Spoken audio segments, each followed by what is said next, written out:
Jisai sklido, bet nieko čia nėra. Reiškia, mes ne vieni. Klausimas, ar mes mirsim? Atsakymas taip. Ir dabar tik laiko klausimas, kada mumis pagaus. Bet aš nieko nebijau asmeniškai iš tikrųjų. Man vis atsakydavo, visada eik pirmas ir tau nieko nebus.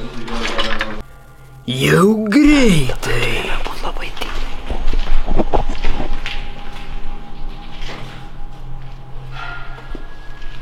Girdime keistus balsus, kurie šneka su mumis.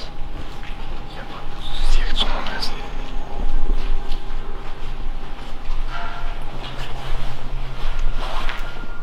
Patys juokingiausi vaikinai leisis į nepamirštamą nuotykį. Savo niekingų žodžių galės iškirti.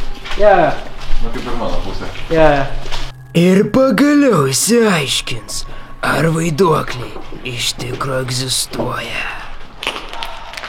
Kaip matote, jau mes esame viduje. Palauk, aš nežinau, ką mes šnekėsim. O tu turi improvizuoti.